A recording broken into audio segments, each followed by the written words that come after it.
चलिए स्टार्ट करते हैं। सीए फाउंडेशन में हम chapter the time value money में एन्युटी कर रहे थे और अब तक हम 4C तक सारी एक्सरसाइज सारे कॉन्सेप्ट कंप्लीट कर चुके हैं। 4D के अंदर हमें सारे कॉन्सेप्ट जितने भी हमने पढ़े हैं अब तक के वो सभी मर्ज होकर आए हैं। इसमें जितने भी हमें क्वेश्चन दिए हैं वो सारे किसी भी कॉन्सेप्ट पे हो सकते हैं, ये मिसलिनियस हैं। चलिए अब इनको हम सॉल्व करते हैं। तो पहला क्वेश्चन देखिए, पहला क्वेश्चन क्या क्या कह रहा है कि उसने उसने हमें अमाउंट दे रखा है और इंटरेस्ट रेट दे रखा है। ये अमाउंट उसने दे रखा है, इंटरेस्ट रेट हमें दे रखा है, टाइम भी हमें दे रखा है, प्रिंसिपल पूछा है। इसने हमें कुछ नहीं बताया तो इसलिए एन्युटी नहीं है, क्योंकि एन्युटी का क्वेश्चन इस तरीके से फॉर्म नहीं होता है। तो हमारा ये जो है कि कंपाउंड इंटरेस्ट का हम इसमें फॉर्मूला लगाएंगे और इसको सॉल्व कर देंगे। तो चलिए पहला क्वेश्चन करते हैं।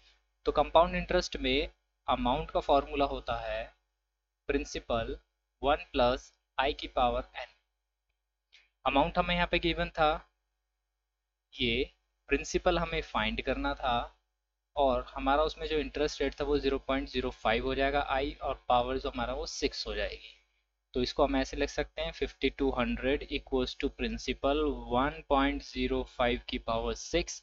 और जब मैं इसको सॉल्व करूंगा 1.5 की ये 1.05 को, तो यहाँ पे मेरे पास आएगा प्रिंसिपल मल्टीप्लाई में 1.34009564 और यहाँ पे 5200 को जब मैं इससे डिवाइड दे दूंगा 200 डिवाइडेड बाय 1.340095 में इतना ही लिखता हूँ। और p जब मैं इसको डिवाइड देता हूँ तो यहाँ से p की वैल्यू जो मेरे पास आती है वो आती है 3880.32।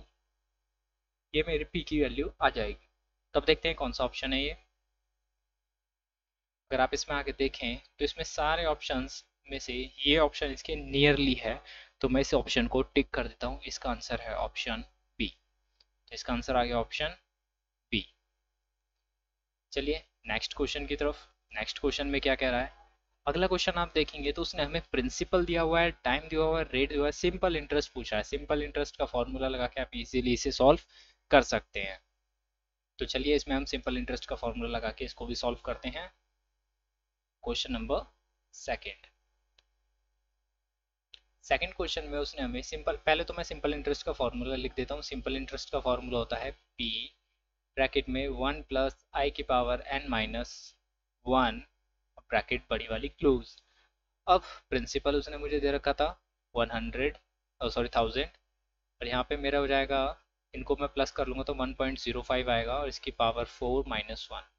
जब मैं इसको सॉल्व करूंगा जो भी आता है उसको 1000 से जब मल्टीप्लाई कर दूंगा तो मेरे पास आंसर आएगा 125.50। ये आ गया मेरा आंसर। देखते हैं कौन सा ऑप्शन है ये रहा ऑप्शन ए। इसका आंसर आ गया ऑप्शन ए। थर्ड क्वेश्चन देखिए। थर्ड क्वेश्चन जो है उसमें कह रहा है the time in which a sum of money will be double at the 5% per annum compound interest. Compound interest दे रखा है हमें, इंटरेस्ट रेट दे रखा है और कह रहा है कितने टाइम में ये पैसा डबल हो जाएगा। इसको करने के दो तरीके हैं, एक शॉर्टकट और एक अपना ट्रेडिशनल तरीका जिस तरीके से होता ही है। तो पहले हम ट्रेडिशनल से करते हैं कि भाई इसको कैसे किया जा सकता है और उसके बाद हम इसको करेंगे शॉर्टकट से। तो शॉर्टकट ज़रूर सीखना भाई लोग। देखो करना क्या है, मैं प्रिंसिपल को 100 और अमाउंट को 200 मान लेता हूँ। अमाउंट का फॉर्मूला लगाता हूँ, प्रिंसिपल को 100 मान लेता हूँ और यहाँ पे 1 + i⁻n। अब जो जो चीज़ें मेरे पास गिवन थी वो मैं कर देता हूँ। जब ये इसके डिवाइड में आएगा तो यहाँ सिर्फ 2 बचेगा और यहाँ पे बचेगा 1 + i⁻n। यहाँ पे मुझे 2 करना है और यहाँ पे क्या करना है 1.05 की पावर n। अब 1.05 की पावर जब तक मुझे दबानी जब तक 2 ना आए। इसमें आपका आंसर कई बार गलत आएगा, अप्रॉक्सीमेट निकलेगा। आप करके देखो तो 15-16 पे समथिंग पे आएगा और वो आंसर नहीं होगा। तो इसको अप्रोप्रिएटली करने के लिए मैं क्या करता हूँ, इसका एक शॉर्टकट है और वो शॉर्टकट ये है 72 divided by rate of interest. इसको अगर मैं ऐसे करूँ तो 72 को डिवाइड कर दो कितने से, 5 से। 5% है तो ये कितना आ जाएगा 14.4 ईयर्स आ जाएगा। 14.4 ईयर्स आ जाएगा। अब आप देखो 14.4 ईयर्स सबसे नियर किस्ट क्या आ रहा है, आंसर सी के, ऑप्शन सी के आ रहा है। इसका आंसर हो गया ऑप्शन सी। क्वेश्चन नंबर 4 देखो। 4 में हमें क्या चीज़ें निकालनी है। 4 में भी हमें कंपाउंड इंटरेस्ट दे रखा है, हमें प्रिंसिपल निकालनी है। एक बार आप कोशिश करोगे तो इजीली निकल जाएगा, इसमें कोई प्रॉब्लम आएगी नहीं। लेकिन आप के लिए फिर भी मैं एक बार इस क्वेश्चन को कर देता हूँ। चलिए क्वेश्चन नंबर 4 करते हैं।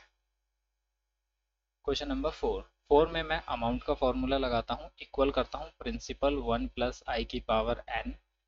मेरे पास अमाउंट वहाँ पे कितना दे रखा है, 10,000 रुपये। 10,000 का ये है, इक्वल करता हूँ, प्रिंसिपल मुझे फाइंड करना है और उसमें जो इंटरेस्ट रेट है वो कितना है, इंटरेस्ट रेट मेरा यहाँ पे 4% है, तो 4 को 100 से डिवाइड करूँगा 0.04 आ जाएगा, उसमें +1 करूँगा तो 1.04 आ जाएगा। तो चलिए कर देता हूँ 1.04 और इसकी पावर वहाँ पे 18 दे रखी है, 18 ले लेता हूँ। तो यहाँ से प्रिंसिपल मेरा क्या होगा, 10,000 डिवाइडेड बाय 1.04 की पावर 18। जब मैं ये सॉल्व करूँगा तो 10,000 डिवाइडेड बाय यहाँ पे आएगा मेरा 2.025 प्रिंसिपल। ये इससे आगे भी आएगा लेकिन मैंने शॉर्ट में यही लिखा है, सारी डिजिट लिखने की जरूरत नहीं, इतनी सारी होती है वो सारी लिखने की जरूरत नहीं। जब इसको इससे डिवाइड करूँगा तो मेरे यहाँ पे पी की जो वैल्यू आती है वो आती है 4938.27 और ये आ जाता है मेरा ऑप्शन इसका डी। ठीक है जी, ऑप्शन डी आ जाता है। यहाँ पे ये जो 6 है ना आईसीआई बुक में मिस प्रिंट है, यहाँ पे ये 8 होगा। ठीक है जी, चलिए आगे चलते हैं क्वेश्चन नंबर 5 के साथ। क्वेश्चन नंबर 5 में अगेन हम एक शॉर्टकट यूज करेंगे, अगर चाहो तो लॉन्ग कट से भी कर सकते हो, बस यहाँ पे अमाउंट को 300 मान लेना है आपको बस, और प्रिंसिपल वही 100 रहेगा। लेकिन अगर आप चाहो तो इसे भी शॉर्टकट से कर सकते हो बड़े इजीली तरीके से। तो चलिए मैं भी इसे शॉर्टकट से ही करूँगा क्वेश्चन नंबर 5 को। चलते हैं शॉर्टकट, देखिए आप क्वेश्चन नंबर 5 में 3 टाइम कह रहा है, जब भी कंपाउंड इंटरेस्ट 3 टाइम बोले तो हमें क्या करना है, 114 से आर को डिवाइड कर देना बस। ये काम आप करोगे तो आपका आ जाएगा 14.25 ईयर्स। आपका आंसर आ गया। अब ऑप्शन देखना है कौन सा इसका नियर है, ये सबसे इसके नियर आ रहा है तो इसका ऑप्शन आ गया ए। चलिए अब क्वेश्चन नंबर 6 को एक बार पढ़ लीजिए। 6 में क्या कह रहा है, 6 में उसने बोला है the present value of annuity, हमें प्रेजेंट वैल्यू निकालनी है और एन्यूटी हमें दे रखी है 80 रुपये और ईयर्स हमें दे रखे हैं 20 और रेट ऑफ इंटरेस्ट दे रखा है 5। तो चलिए प्रेजेंट वैल्यू का हम फॉर्मूला लगाते हैं। प्रेजेंट वैल्यू कौन सी, ऑर्डिनरी वाली, क्योंकि इसने कुछ भी स्पेसिफाई नहीं किया था तो मैं लूंगा ordinary present value. Question number 6 में ordinary present value equals to क्या होती है, एन्यूटी डिवाइडेड बाय आई और उसके बाद 1 प्लस आई की power n minus 1 divided by 1 plus i की पावर n, ये मेरा फॉर्मूला होता है। अब जो जो चीज़ें मेरे पास गिवन थी वो मैं इसमें पुट कर देता हूँ। तो मेरे पास एन्यूटी कितनी गिवन थी, अगर आप देखें तो एन्यूटी कितनी गिवन थी मेरे पास, 80 रुपये की एन्यूटी थी। तो मैंने 80 डाला, डिवाइड में कर दिया कितना 0.05, क्योंकि 5% का इंटरेस्ट था। अब यहाँ पे आएगा 1.05 की पावर 20 माइनस 1 डिवाइडेड बाय 1.05 की पावर 20। इसको मैं कैसे सॉल्व कर सकता हूँ, इसको मैं ऐसे लिख सकता हूँ, मैं यहाँ कर देता हूँ। जब ये मैं इसको इससे डिवाइड दूंगा तो मेरा यहाँ पे 1600 आ जाएगा, 1600। और मैं जब इसको सॉल्व करता हूँ तो मेरे पास आता है, नीचे मेरे पास आएगा 2.65329 और ऊपर आएगा 1.65329। इन दोनों को आपस में जब मैं डिवाइड करके जो भी आता है उसको 1600 से मल्टीप्लाई कर देता हूँ तो मेरा आंसर आता है क्या, 996.97। ये आ गया मेरा आंसर, ये आ गई मेरी एन्यूटी। तो देखते हैं इसके नियरेस्ट कौन सा है। इसके नियरेस्ट अगर मैं देखूँ तो सबसे नियरेस्ट इसका ऑप्शन ए है, तो इसका आंसर आ गया ऑप्शन ए। क्वेश्चन नंबर 7 देखिए, क्वेश्चन नंबर 7 क्या कह रहा है। क्वेश्चन नंबर 7 में बोला है उसने, एक पर्सन है जो हाउस परचेज करता है, कितने रुपए का परचेज कर रहा है वो हाउस को, ये लो। एक पर्सन हाउस परचेज करता है और वो जो डाउन पेमेंट दे देता है वो ये दे देता है, 20,000 रुपये डाउन पेमेंट दे देता है। 4,000 रुपये की वो क्या दे रहा है, हर ईयर एंड पे एक एन्यूटी दे रहा है। 25 ईयर तक वो ऐसा पे करता है, 5% का इंटरेस्ट दे रहा है, कंपाउंड इंटरेस्ट दे रहा है। तो ये बताना है द कैश डाउन प्राइसेस, तो मतलब टोटल कॉस्ट बतानी है हमें, सीधी सी बात कहूँ तो।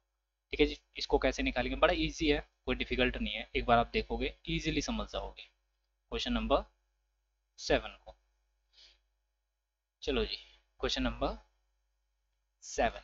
तो 7 में देखो, अगर मैं बात करूँ कॉस्ट ऑफ हाउस कैसे निकलेगी, कॉस्ट ऑफ हाउस कैसे निकली, ऐसे निकलेगी भाई। पहले तो मैं निकालूंगा जो उसने डाउन पेमेंट करी है वो, डाउन पेमेंट में प्लस कर दो क्या, जितनी वो एन्यूटी दे रहा है, जितना उसका टोटल लोन है, लोन को क्या बोलता हूँ मैं, प्रेजेंट वैल्यू। तो मैं यहाँ प्रेजेंट वैल्यू लिखता हूँ, प्रेजेंट वैल्यू जितना भी उसका वो लोन है, ठीक है। इन दोनों कर दूंगा तो मेरा आ जाएगा। तो सबसे पहले मैं प्रेजेंट वैल्यू निकालूंगा, ऑर्डिनरी प्रेजेंट वैल्यू, क्योंकि हर ईयर के एंड में दे रहा है।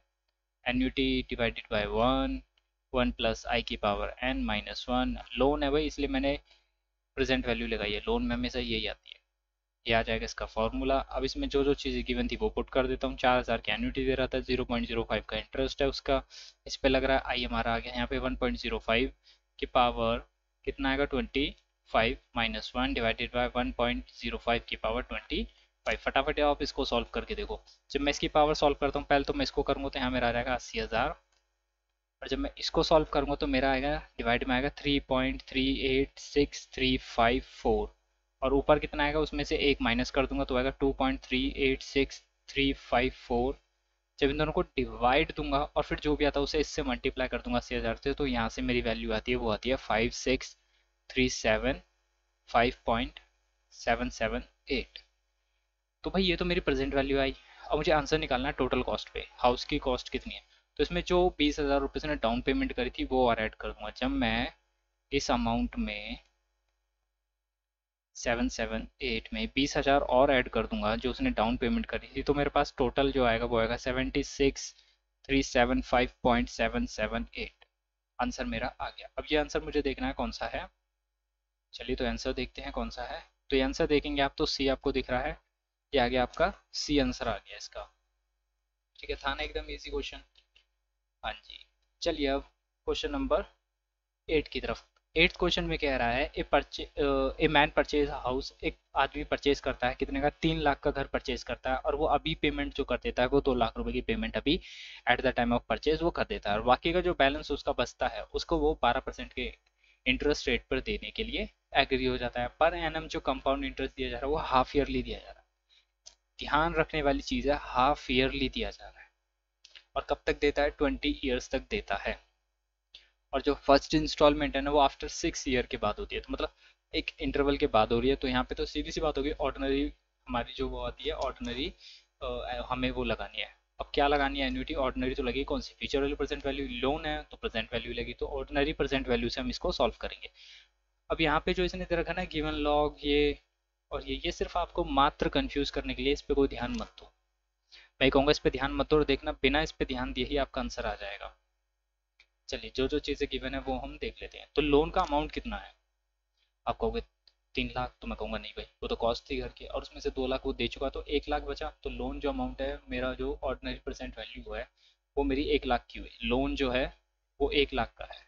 तो मैं इसको लिखूंगा ordinary present value, question number 8 है ये, इक्वल्स टू प्रेजेंट वैल्यू का फॉर्मूला लगाऊंगा, annuity divided by 1 plus i की power n minus 1 plus i की पावर। यहाँ पे ये कितना है, 1 लाख, 1 लाख ये आ गया। एन्युटी कितनी है, एन्युटी कितनी दे रहा था वो, एन्युटी एन्युटी एन्युटी दी नहीं थी शायद उसने, एन्युटी ही निकालनी है हमें। देखता हूँ एक बार क्वेश्चन। हाँ जी, मुझे एन्युटी ही निकालनी है कि मेरी इंस्टॉलमेंट बताओ कितनी बनेगी जो मुझे 20 साल तक देनी है। ठीक है जी, एन्युटी मुझे निकालनी है। इंटरेस्ट हमें कितना दे रखा था उसने, उसने हमें इंटरेस्ट दे रखा था 12%। अब हाफ ईयरली है तो 12 को 2 से डिवाइड कर दूंगा तो 6 हो जाएगा, तो 6 के हिसाब से कैलकुलेशन करूंगा। ठीक है, तो 100 से जब मैं इसको डिवाइड दूंगा 0.06 हो जाएगा, और यहाँ पे क्या आएगा 1.06 की पावर 20। अब कुछ लोग कहेंगे इसको क्यों नहीं मल्टीप्लाई किया, अगर मैं इसको मल्टीप्लाई कर दूंगा तो आंसर गलत आएगा। ये एन्युटी है, कंपाउंड इंटरेस्ट वाला कॉन्सेप्ट नहीं चलेगा इसमें। ठीक है, 1.06 की पावर 20, आप ये करो आपका आंसर आ जाएगा जैसे इसको सॉल्व करोगे। अब इसको सॉल्व करते हैं। चलिए सॉल्व करने के लिए करना क्या है, इतना आ गया यहाँ तक। अब देखो ये वाला जो है ये इससे मल्टीप्लाई होगा, जब यहाँ जाके मल्टीप्लाई होगा तो यहाँ पे कितना बचेगा, सिर्फ और सिर्फ 6000 इक्वल्स टू में एन्युटी। इसको जब नीचे वाले को सॉल्व करूंगा तो मेरे पास आएगा 3.207135, और ऊपर आएगा 2.207135। अब इन दोनों को जब मैं सॉल्व कर लेता हूँ तो मेरे पास क्या आता है 0.688195 एन्युटी इक्वल्स टू में 6000। अब 6000 के डिवाइड में आ जाएगा तो एन्युटी कितनी आएगी, 6000 डिवाइडेड बाय 0.688195। जब इसको मैं इससे डिवाइड दे देता हूँ तो मेरी एन्युटी की वैल्यू आ जाती है 8718.459। क्या आ गया मेरा आंसर, मैच करते हैं। आंसर किस में मैच हो रहा है? तो ये देखो भाई, पहला ही आंसर मैच हो रहा है, मतलब इसका आंसर आ गया ऑप्शन ए। तो हमारी एक्सरसाइज भी कंप्लीट होगी, 4D अब हमारी कंप्लीट हो चुकी है। लो जी, एन्युटी की 4D भी हमारी कंप्लीट हो चुकी है, आंसर्स मैच करके देख लेना। नेक्स्ट वीडियो में मिलते हैं और इसके एडिशनल बैंक के क्वेश्चंस को हम सॉल्व करने की कोशिश करेंगे। कोशिश क्या, पूरे सॉल्व भी करके मिलेंगे यार, टेंशन मत लो, भाई का चैनल है, ऐसे ही थोड़ी है। चैनल को सब्सक्राइब करते जाओ और वीडियो को लाइक कमेंट शेयर जरूर करते जाना। और जो भी नीडी पर्सन है जिसको एन्युटी में प्रॉब्लम हो, उसको भाई मेरी एन्युटी की सारी वीडियोस दिखा दो। उसका कॉन्सेप्ट और बेसिक ट्रिक जो भी कुछ है ना, सब कुछ मैंने बताया हुआ है, सब कुछ क्लियर हो जाएगा उसका।